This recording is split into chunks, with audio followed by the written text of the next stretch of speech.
I think certain behaviors that are being normalized by Ghanaian landlords should actually stop. Guys, welcome back to Yesa Media. So today's story is about a young Ghanaian lady who shared her experience that she had in her apartment about her landlord on social media. So today's video, I'm going to play all the videos about the lady describing what she actually went through in the apartment to you guys. So make sure to tap on the subscribe button and turn on the notification bell so that anytime I drop a video like this, you'll be the first person to be notified. I think certain behaviors that are being normalized by Ghanaian landlords should actually stop, because I don't understand why I'll come and rent a space and then instead of giving me 4 bunch of keys, you give me 2.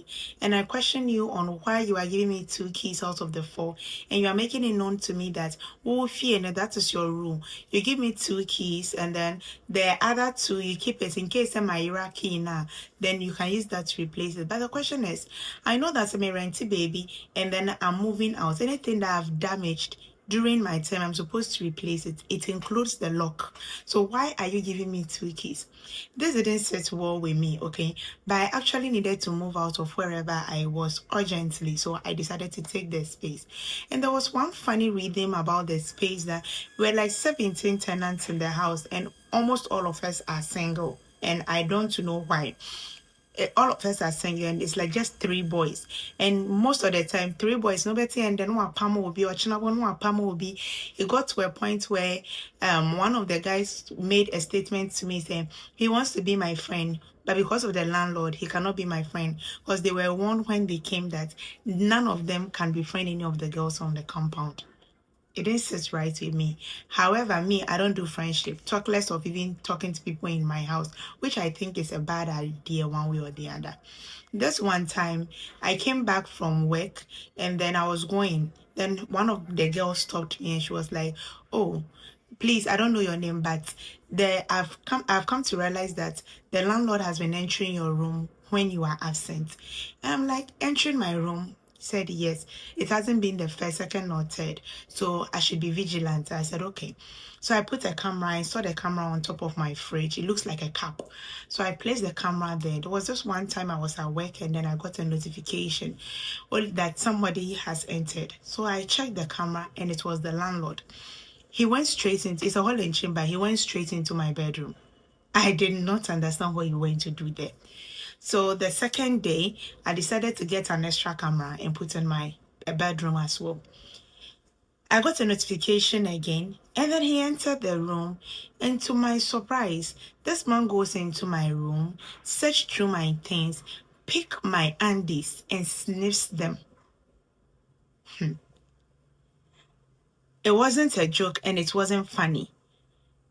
Funny of all that is, he is a pastor. So I was wondering why that behavior. He isn't married. He doesn't have kids. He stays alone as well. So like it wasn't sitting right with me until I decided to confront him. I think this video is going to be too long, so I'm going to do a part 2 of it in the evening.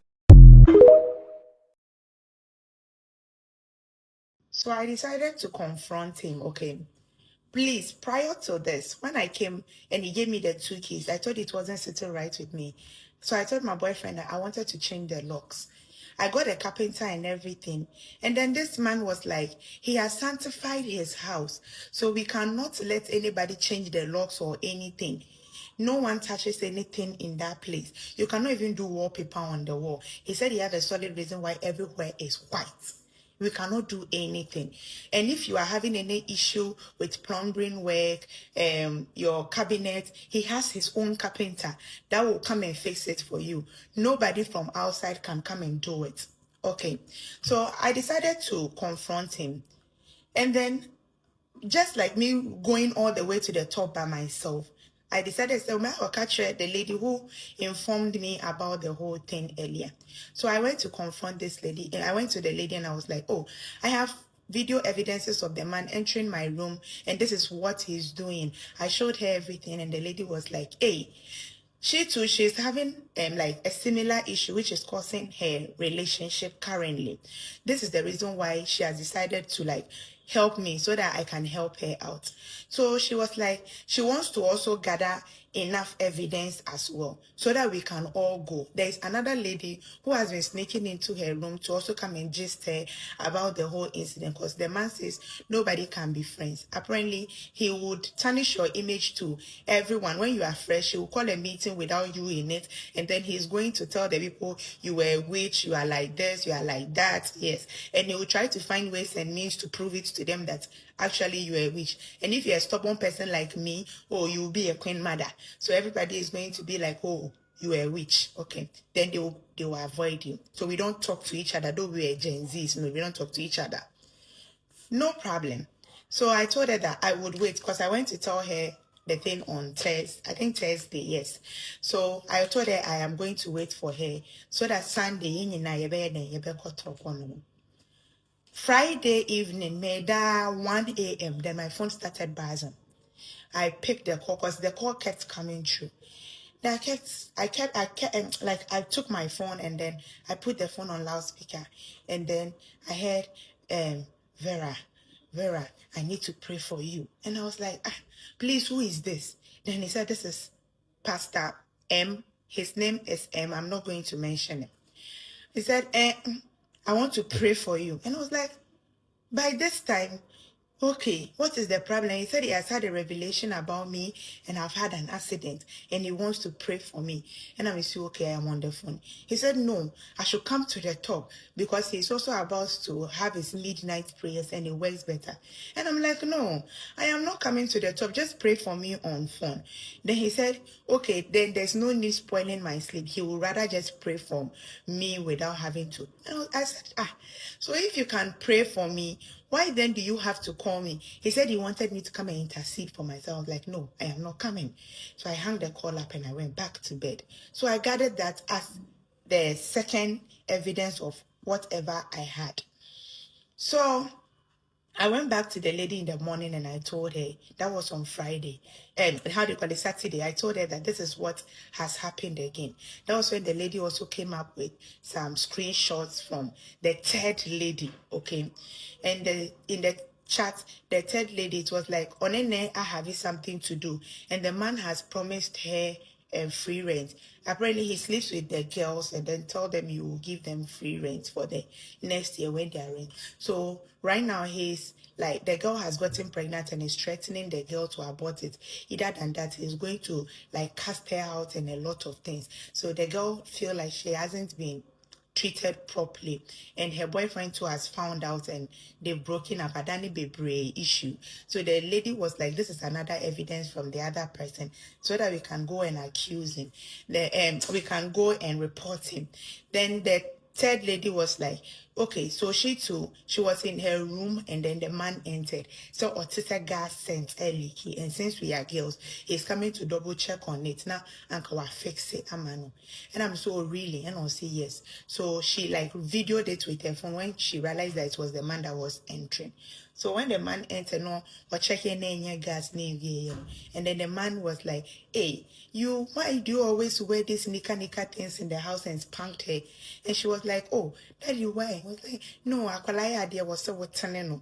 Don't do that. You are in a pastor's house. So she kept that, and then she gave me the video evidence of the man so that we can go and then confront him before we move to the police station. And I said, okay. Fast forward, Saturday anopa, I was in my room. I go to work on Saturdays too. But this particular Saturday, because we wanted to confront them and I took an off, I was in the room. Made a dining room, I met it, That's when I realized somebody is opening my door as early as 6 a.m. So I hid myself in the, the back of the door. That was when he opened and then he entered. I wanted him to enter. And so Remuno, and I may ye me TPA, and I'll say, hey, oh. And I was like, please, is there any reason why you are in my room? And he was like, he can hear the shower flowing. So he came to her, why don't I? And I was like, I'm in this room. How can my shower be flowing and like I am not going to put it off? He said the only reason why he has to come there is because we are girls. So if it's like this kind of things, he has to always check on us. And I said, BB to me. And I was like, I'm perfectly fine. He can go. My boyfriend called me and he made me know that, do you know your man has been doing something and I'm okay with it? And I was like, why? He said for some time now, he just randomly sent me photos and he's like, and this person came to visit your girl. And I'm like, really? He said yes. So I told him to forward all the photos to me. My brother came to visit me. He's at the top. When you enter the compound, he's the first person at the top. Before you take the runabout and so he takes pictures of everybody that is coming to visit someone. So he'll be monitoring. If you are heading to person A's place, then he keeps those evidences. And maybe if he realizes you have a partner or your boyfriend comes over, and he has also made it known that nobody can come and stay with you, not even for a week. Like you cannot have people in your room, not even for a week. The maximum people he has set in the room is 2 girls. That is it. So I was like, okay, his reason is the place is white. The whole compound is white. The walls are white. He doesn't want kids. Was when he called a meeting and he was like, I don't know whether he wanted to cover up for me catching him in entering my room. Then it was like, some of us are not keeping our rooms the way we are supposed to keep it. He has been to some 3 or 4 people's room and it's like he doesn't like it. So in that contest, every month he's going to come into our room twice to double check if the walls and everything, his locks, everything are intact. So everybody was protesting. That was when I got pissed and I was like, are you trying to cover up for coming into my room? Then he said, what do I mean by that? And I was like, this is a video evidence of you in my room. Why do you enter my room when I am not around? Then he made the same excuse that I have been leaving my tap on. He has even told the other guys that this is what has been happening. And they all were like, but you too, why do you leave your tap on? I was like, so you guys actually believe I leave my tap on? I don't leave my tap on. Then I showed the other video of the man sitting in my room sniffing my undies. That was when the other lady too spoke up. And then the third one also spoke up. And then they were not knowing there is a 4th one also in the house that he is ejecting from the house. And she also spoke up. Now, the only guy that was left in the house was like, so the only reason why you are allowing girls in your house is because you want to have something to do with them. So the guy was like, no, if this is the whole issue, then on a police station. So we all went to the Agbogba police station to report the issue, and then they came for the man. The reason why I am sharing this is maybe somebody is going to be oblivious like me, and you go to a space, regardless of how stranded you are, please, I beg you, a house that the landlord is in and is single, avoid it. Because if not for God, or if not that I was smart enough to find my way around, I don't know what would happen to me. Because the third girl, for instance, who was quiet, he has even been abusing her or whenever the lady threatens to speak up and those kind of things. And he is a pastor. I beg you people, be safe out there. Thank you. So if this video was very helpful, don't forget to share this video to your friends for them to also learn something from it, and like and comment your thoughts down below, and don't forget to subscribe and turn on the notification bell so that anytime I drop a story like this, you'll be the first person to be notified. Bye bye.